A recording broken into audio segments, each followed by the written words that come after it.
Hi, I know I'm just a cat, but I believe in kindness. If you click subscribe under this video, you'll make my day. So imagine this. It's a Tuesday, late morning, one of those gray, overcast Midwest days where the sky just hangs low and heavy, and even the birds seem too tired to bother chirping. I'm standing in front of my apartment building's dented old mailbox, juggling a cup of gas station coffee and a padded envelope of freelance invoices that still smelled faintly of printer toner. I open the mailbox, expecting bills, junk, maybe a coupon flyer if I'm lucky, and there it is. A postcard. Glossy, vibrant, and screaming tropical sunshine, like someone just slapped me across the face with a coconut-scented hand. Turquoise water. White sand. Palm trees swaying like they're whispering secrets to each other. And dead in the center, my whole family, smiling like they'd just won the damn lottery. Front row, my mother, Helen, in her linen sun hat, clutching a mimosa with her nails freshly painted coral pink, the same color she used to say looked too desperate when I wore it. My dad, Ron, in his usual tucked-in polo, looking about as thrilled as a man on vacation could muster when he's probably wondering if he left the garage door open. And then Kelsey, my younger sister, golden child, social media darling, eternal prom queen, posing in a flowy sundress next to her husband Jason, who had one arm wrapped around her and the other holding up a peace sign like a goddamn teenager. I turned it over, heart pounding harder than it should have for a piece of cardstock, and read the back. Wish you were here. With a little smiley face and a sun doodle next to my mom's perfect cursive signature. Not a mention of why I wasn't there. Not a hint that I'd even crossed their minds before they booked the trip, packed the suitcases, called the Uber, and jetted off to the Maldives without me. Let me be clear, I wasn't busy. I wasn't sick or out of town or off-grid. I lived 20 minutes away from my parents' house, and I'd had dinner with them just a few weeks before. They didn't forget me. They excluded me. Deliberately. Again. I stood in that parking lot for a good 10 minutes, fingers numbing from the cold, just staring at that postcard like it might rearrange itself and make more sense if I gave it enough time. But it didn't. It stayed exactly what it was, a glossy, full-color confirmation that my presence had never been required, only tolerated. And now? Not even that. It would have been easy to cry, to crumble, to feel sorry for myself like I used to. But the truth is, I didn't feel sad. Not this time. I felt clear. Like something inside me finally clicked into place. Like after a lifetime of being the spare wheel at family dinners, the one they forgot in group chats, the one whose birthday they always celebrated a few days late because Kelsey had a thing, I'd just received their official declaration. They weren't hiding it anymore. I didn't matter. I wasn't part of their circle. And now, they'd sent me proof. Beautiful, photogenic, tropical proof. I walked back into my apartment like I was walking into a courtroom, like I'd just been handed Exhibit A. And without even taking off my coat, I went straight to my bedroom closet and pulled out the suitcase I hadn't touched since last year's client retreat in Denver. I started packing. Not for vacation, not for drama, not even for spite. I packed like a woman who had finally accepted her role as the outsider and was done trying to earn her way in. I packed the essentials: laptop, hard drives, chargers, toiletries. A week's worth of clothes. The folder of old documents I hadn't looked at in years, but never threw away, the kind of stuff you only grab when you're leaving for good. I didn't slam drawers or throw things. I didn't blast angry music or talk to myself in the mirror. I moved quietly, calmly, purposefully, like someone enacting the final step of a plan she didn't even know she'd made. By midnight, my apartment was still technically full, but emotionally empty. The photos were off the walls. The bed was stripped. My phone sat face down on the kitchen counter, charging, blinking silently with a missed call from Mom that I didn't even hear ring. Probably something casual. Probably something like, "Hey, did you get our postcard?" Like they were proud of it. It's funny how people say blood is thicker than water, like that's supposed to mean something sacred, something unbreakable.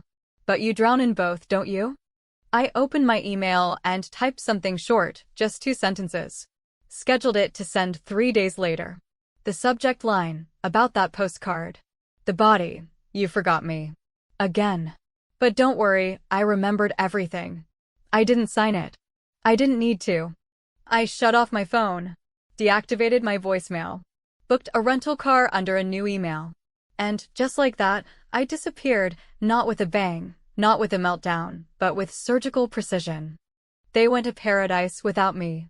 When they came back, they were going to find my room empty, my number disconnected, and the silence echoing louder than anything I'd ever said.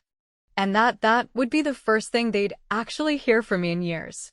The thing about betrayal is that it never starts with the big, flashy moments people write songs about or turn into viral therapy memes. It creeps in slow, almost kindly. Like a stray cat that rubs against your leg until you stop noticing the claws beneath the purring. And that's how it had always been with my family. Just little things, little slices, small omissions that were easy to wave off at the time. Easier still to explain away when you're desperate to believe that your people, your blood, would never leave you out on purpose. But they did. And they had. Not once, not twice, but for so many years that if I laid it all out in a timeline, I could probably stitch together a decade's worth of reminders that I'd always been the invisible one in a house full of actors playing the role of perfect American family. I guess that's what hit me the hardest after the postcard, the realization that it wasn't a fluke or a one-off mistake. It was a habit. I was their habit. I remember one time, I must have been 11, when Kelsey had a dance recital at the Civic Center downtown. Everyone went. Grandparents, neighbors, my mom's book club friends, even my dad took off early from work, which was rare enough to be noted in the family calendar. I sat on the back row with a coloring book, half listening to the applause while my sister twirled around in sequins and stage lights, and when it was over, I waited by the exit while everyone swarmed around her with flowers and balloons. I stood there for 15 minutes before anyone realized they'd left me behind. That was the first time. There were dozens after. And still, I kept showing up birthdays, holidays, those forced Sunday dinners where my mom would insist we all sit together even if we spent the whole time quietly resenting each other through the polite clinking of forks. Because when you're the kid who doesn't fit, you don't leave, you try harder. You dress up more. You laugh at jokes you don't find funny. You swallow the bruises in your throat and call it love. Until one day, you just don't anymore. 2 weeks before the Maldives postcard, we had one of those dinners. My parents insisted we all meet at this overpriced steakhouse downtown, the kind of place where the wine list is longer than the menu and the waiter pretends he's done Broadway. Everyone was there, Mom in pearls, Dad in his country club khakis, Kelsey glowing like she'd been blessed by a skincare deal, and Jason being charming in that way that always felt just a little too curated, like he practiced sincerity in the mirror before he left the house. And me? I wore a black blazer I hadn't pulled out since a funeral and showed up 10 minutes early, hoping this time might feel different. But it didn't. It never did. The conversation was all about Kelsey's upcoming baby shower, the new car Jason bought her, the family trip they were planning because, quote, everyone needs a reset before the baby comes. And when I say they didn't look at me once during that whole discussion, I mean it. My mother stirred her gin and tonic like she was waiting for me to excuse myself from the table so they could continue planning in peace. They didn't say, you're not invited. They didn't have to. They just moved the conversation around me like fog around a lamppost, and I, stupid, hopeful me, thought maybe they were still figuring things out. That maybe there'd be a text later, or a group chat message saying, oh, and Aaron, of course you're coming too. But that message never came. Because the decision had already been made. They just didn't think I needed to know. Have you ever sat in a room full of people you're related to, people who share your last name, your chin, your terrible taste in TV, and felt more alone than you've ever felt on an actual empty street? Have you ever watched your own mother laugh at something your sister said while she cuts your chicken for you like you're 7, and in that exact moment, you realize you're not her daughter anymore? Not really. Just someone she tolerates because not inviting you altogether might be too obvious? So when I got that postcard, the first thing I did wasn't cry. It wasn't scream. It wasn't even shock. It was remembering. I remembered every single time I'd been an afterthought. Every time they'd forgotten to tell me about a family trip. Every group photo where I'd been cropped out, not by accident, but with the cold precision of someone editing a version of life that didn't include you. I remembered the time I paid for Dad's car repairs when his retirement check got messed up, and he never paid me back or even thanked me. I remembered the time I took care of Mom when she had her gallbladder surgery and Kelsey was too emotionally drained to visit. And I remembered, most of all, that I had been raised to believe that if I didn't keep proving I was worthy of a seat at the table, it would be yanked out from under me, and now, finally, they'd stopped pretending it was even there. So I made a decision. Not dramatic. Not spiteful. Just firm. If they didn't want me at the table, I'd stop showing up to knock. I'd stop waiting for a place setting with my name on it. I would remove myself with the same indifference they'd always shown me, graceful, quiet, and final. I didn't owe them a scene. I owed myself peace. And that night, I bought a burner phone, turned off my usual cell, and changed the voicemail to a deadline message. Just like that, I vanished from their radar. But not from the game. No, that was just beginning. Because if they wanted a life without me, I was going to give it to them, just not in the way they expected. Let them come home to silence. Let them wonder. Let them sit in their air-conditioned suburban home and ask each other where I went and why, and if this time, maybe, just maybe, they pushed too far. And when the silence got too loud to ignore, I'd make sure they knew I didn't disappear. I just stopped waiting to be seen. By the time most people feel the sting of betrayal, it's already too late to undo the damage, but for me, it was like sitting inside a house that had been quietly flooding for years, unaware that the foundation was already rotting beneath my feet. And when the final wave came, the postcard, the silent confirmation of what I'd known but had never dared say aloud, it didn't knock me down, because I was already underwater, just too used to holding my breath. The morning after I shut off my phone and left my apartment in its meticulously stripped-down state, I hit the highway with a thermos of lukewarm coffee, a duffel bag full of carefully selected items, and a strange calmness that settled over me like an old coat I hadn't worn in years, one that still fit in all the familiar ways. I wasn't running away, and I wasn't spiraling. There was no teary breakdown behind the wheel, no loud music blaring out of my speakers while I yelled at an indifferent universe. There was just me, a quiet hum of intent in my chest, and a destination set not by whim or panic, but by design. I had booked an Airbnb tucked in the Colorado mountains, the kind of place that didn't even come up on regular GPS apps unless you knew exactly what you were searching for: off-grid, low signal, no neighbors for at least a mile in any direction, and only one road leading in or out, which was exactly how I wanted it. Because this wasn't a retreat. It was a staging ground. You see, when you grow up being gaslit into believing your feelings are overreactions, your memory is flawed, and your worth is conditional, you start building a second version of yourself in secret, one that watches everything, remembers the small betrayals, the sideways glances, the whispered conversations in the hallway that stop when you walk in, and that second self never forgets. It learns to smile when it's seething, to nod politely when it's being erased, and to make mental note after mental note of every time someone hands you another reason to walk away. That version of me, the one I had kept chained up for years under layers of forced grace and civility, had finally been let out. And she wasn't interested in making peace. The first thing I did after settling into the small wooden cabin, its interior still smelling like fresh pine and new paint, was open my laptop and start checking every financial account, every old link I'd been connected to through my family. Every little breadcrumb I'd been kind enough to leave behind out of obligation or naive loyalty. My name was still listed on the lease to my parents' storage unit, a dusty warehouse of forgotten furniture, baby clothes, and God knows what else that no one had touched in years, and within 15 minutes, I had submitted the closure form, cleared out the auto-pay settings, and requested the contents be marked for auction. Sentimental items, after all, mean nothing when the sentiment is dead. Next, I accessed an old savings bond my grandmother had set up in my name when I was a child, a fund my parents had controlled for years until I turned 35 and conveniently forgotten to mention afterward. I drained it. Not out of greed, but out of fairness. It was mine. Legally. Emotionally. And if they'd forgotten that, it wasn't my job to remind them gently anymore. I transferred the money into a new account with a digital bank, one they'd never find, and then I deleted the browser history, closed the laptop, and sat back in the wooden chair facing the snowy expanse outside, letting the silence fill the space where guilt used to live. But I wasn't finished.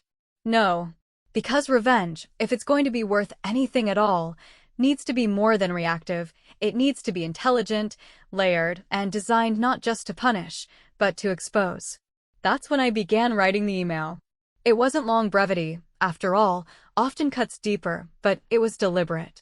I scheduled it to go out the morning they were due back from the Maldives, and the subject line was simple: enjoy the memories. The body was cleaner than a blade. You went on a trip without me. I left without you. We're finally even. Please don't contact me again. Ever. I knew it would hit my mother like a scandal and my father like an overdue library fine, uncomfortable, but ultimately ignorable. But it would gut Kelsey, and that, I admit, was part of the plan. Because Kelsey, the family darling, the human Pinterest board, the woman who turned everything into an opportunity for applause, had built her identity on the illusion of unity, of being surrounded by a family that adored her, supported her, posed for seasonal photos in coordinated outfits, and sent out holiday newsletters with her curated updates at the center. My absence would be a stain on that image, an uneditable flaw. And I was going to make sure it bled into every corner of her carefully constructed life. You might be wondering, at this point, if I felt like a monster. If, in the middle of my orchestrated vanishing act, I questioned whether I had finally become the very thing they always accused me of being: too much, too dramatic, too cold, too vengeful. But the truth is, I didn't feel monstrous. I felt awake. And if that meant embracing the role they'd always quietly written for me, the black sheep, the troublemaker, the difficult daughter, then so be it. I'd rather be the villain with a backbone than the silent daughter begging for scraps of affection from people who only knew how to love you when it made them look good. And as I stood outside that cabin, watching the snow fall in slow spirals under the darkening sky, I knew that this wasn't the end. It wasn't even the climax. It was the turn in the story where the protagonist stops apologizing and starts reclaiming the plot. They had taken their vacation. They'd had their cocktails and their photo ops and their sun-kissed bliss. Now it was my turn. And my paradise wouldn't have sand or palm trees, but it would be mine. Entirely mine. And if they wanted closure, they'd have to build it themselves. Because I wasn't coming back. Not as their daughter. Not as their audience. Not as their afterthought.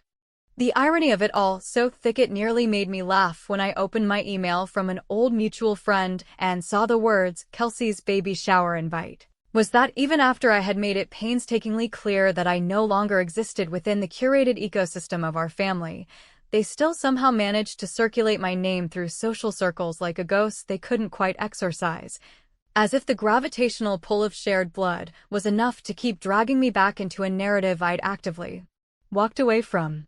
The email wasn't from Kelsey, of course. It was from Amanda, a girl we had both known in high school, the kind who clung to social milestones like stepping stones to relevance and still referred to everyone as babe no matter the context. She had forwarded the official invitation, complete with florals, pastel fonts, and a registry link that read like a wish list for a baby who would clearly never wear a hand-me-down or drink from anything less than BPA-free platinum. And in that moment, as I sat at the worn pine desk in the Colorado cabin I'd rented, the heater humming faintly in the corner and a mug of coffee going cold beside me, something in my chest shifted, not in a sudden, fiery way, but with the slow, deliberate certainty of a steel door closing after years of rusted hinges. Because there it was again, proof that I had been removed from the event not by accident, not by a fluke, but by strategy. Kelsey, in all her polished perfection, had made the decision to pretend I didn't exist, to scrub me from her baby's origin story like a bad edit, and she had done it with the same bright, tight-lipped smile she wore in every family photo, the kind that never quite reached her eyes. For a moment, I let myself imagine what it might have been like if things were different, if Kelsey and I had ever shared a sisterhood that felt more like a bond and less like a performance, if I had been included, genuinely, without obligation or charity. If I had been able to buy a thoughtful gift, show up with a warm hug, and toast to her new chapter without the undercurrent of 1,000 unspoken grievances, but that version of us had never existed. And pretending otherwise would be like trying to graft fresh skin onto a gangrenous wound. Still, I knew what needed to be done, and it wasn't loud or public or scandalous. It would be quiet. Surgical. Something only she would understand. I pulled out the small box I had packed from my old apartment, the one labeled Aaron, Keep, filled with fragments of a childhood that had long since stopped feeling like it belonged to me, old Polaroids, class photos, a few birthday cards, and the heavy, leather-bound photo album my mother had once started before she got too busy organizing PTA events and crafting Kelsey's science fair volcano projects. I spent the next 2 hours going through that album, page by page, carefully sliding out every photo that included me and cutting myself out, not with rage, but with precision. Each image was left with a noticeable void, a clean, deliberate space where I had once existed, as if I had been there and yet not, seen but never truly included. I reassembled the album with care, preserving the layout and captions so that nothing looked tampered. With at first glance, until you noticed the missing pieces. Along with the album, I included a USB drive, onto which I had recorded a video the night before. It wasn't dramatic, it wasn't cruel, and it certainly wasn't tearful. I simply looked into the camera, eyes steady, voice even, and said the truth. One day, when your child is old enough to ask questions, and you'll have a choice. You can lie, or you can tell them about the sister you erased. About the woman who disappeared not because she was unstable or unforgiving, but because she got tired of begging for a love that always came with fine print. I won't be in their life, and that's fine. I've made peace with it. But if they ever wonder why I'm not in the pictures, now you'll have something to show them. I boxed it all up in brown paper, no return address, just a name scribbled in black marker, for Kelsey. Open alone. I mailed it express from the tiny mountain town post office that looked like it hadn't been renovated since the Reagan administration, and I didn't track the package. I didn't need to. I knew she would open it. Kelsey never ignored anything labeled private or confidential. Her curiosity was too deeply entwined with her ego for that. For the rest of that day, I didn't check my phone. What little signal I had was barely enough for email anyway, and I didn't sit by the computer waiting for a reaction. Instead, I went for a walk in the snow, let the wind bite at my cheeks, and felt something I hadn't in years. Total detachment. Not numbness. Not bitterness. Just a weightlessness that comes from finally putting down a load you were never meant to carry in the first place. I knew she would call our parents. I knew there would be panic and confusion and passive-aggressive voicemails that began with, "We just want to understand," and ended with, "You really didn't have to go this far." But I also knew none of them would truly grasp the point, because they had never seen me clearly enough to understand what this far really meant. To them, I had always been the one with the attitude, the grudge holder, the oversensitive middle child who just couldn't let things go. But in reality, I hadn't gone far at all. I had simply stopped orbiting their little sun and chosen to live in a space where the warmth didn't come at the cost of being burned. That night, I poured myself a glass of wine, curled up under the rough wool blanket on the cabin's couch, and let myself imagine the moment she opened the package, imagine the look on her face as she flipped through a photo album full of holes, watched a video that refused to scream or beg or accuse, and realized that this time, the silence wasn't a weapon. It was a verdict. And maybe, just maybe, that silence would echo longer than any fight ever could. There's a peculiar kind of satisfaction that comes not from vengeance served hot or cold, but from the precise, deliberate withdrawal of your presence from a world that always treated you like background noise. A satisfaction that doesn't roar or crackle like fire, but simmers quietly beneath the surface, radiating a kind of power that only the truly forgotten can ever fully understand. After I mailed Kelsey the package, after I sealed that little box of emotional shrapnel and left it in the hands of an indifferent postal clerk whose only concern was the proper weight and postage, I didn't look back. I didn't flinch. I didn't rehearse how they might respond or draft imaginary speeches for the fallout. I had done what needed to be done, not for applause, not even for closure, but because there was nothing else left to say. And the only thing more tragic than being misunderstood was continuing to explain yourself to people who had no intention of ever listening. But there was one final loose thread, one name that lingered in the back of my mind like a tune you can't quite forget, even when the melody has long stopped playing. Jason.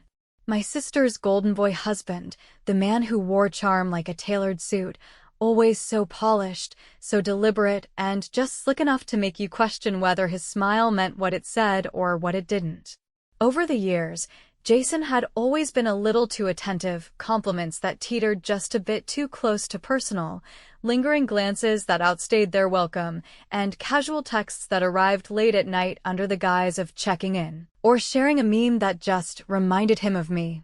I had never told Kelsey, partly because I knew she wouldn't believe me, and partly because I wasn't sure she even wanted to know.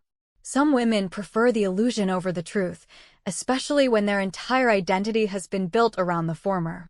Still, it lingered. Not like a threat, but like a card I hadn't played yet.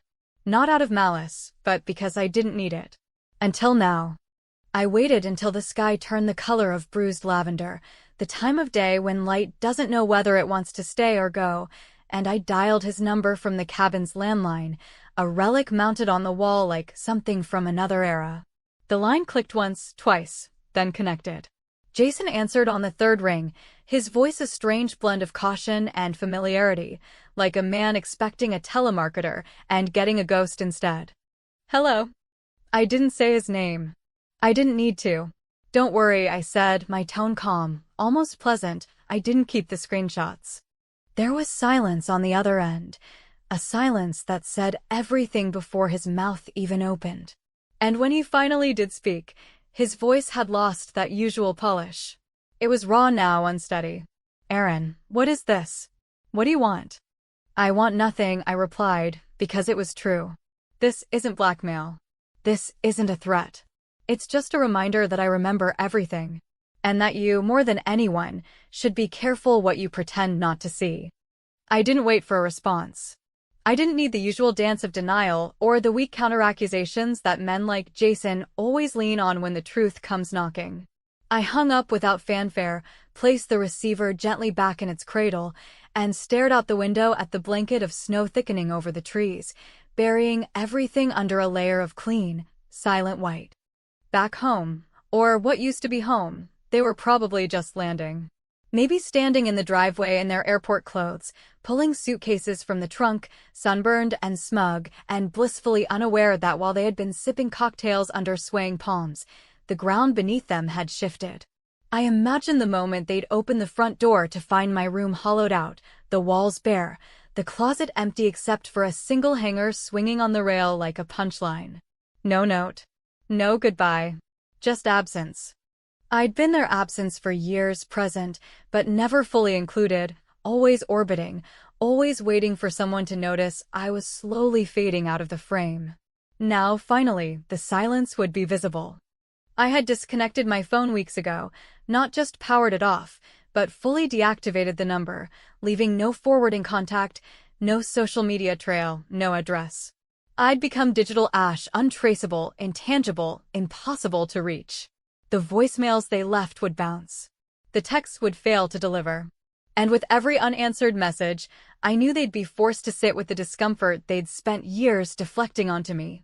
This time, the silence would be theirs to carry. The funny thing about revenge, at least the kind that matters, is that it never looks like what people expect. There's no screaming, no public confrontation, no dramatic finales. Real revenge is quiet. It's the empty chair at the holiday table. It's the unanswered phone call at 2 in the morning when your guilt finally wakes you up. It's the realization that the person you always assumed would come crawling back simply didn't. And maybe, just maybe, one day Kelsey will sit her daughter down, because yes, I believe it's going to be a girl, not out of instinct but out of irony, and she'll try to explain why Aunt Erin isn't in the photos, why she never comes around. Why there's a box buried somewhere in the attic labeled "not for sharing" that nobody talks about. Maybe the child will ask, and maybe Kelsey will tell the truth. Or maybe she'll lie, the way people lie when the truth is too inconvenient, too shameful, too late. Either way, it won't matter. Because by then, I'll be someone else, somewhere else, living a life where my name isn't a cautionary tale or a whispered regret, but just mine. I didn't want their apologies anymore. I didn't need the explanations or the sudden rush of concern that only came when I became unreachable.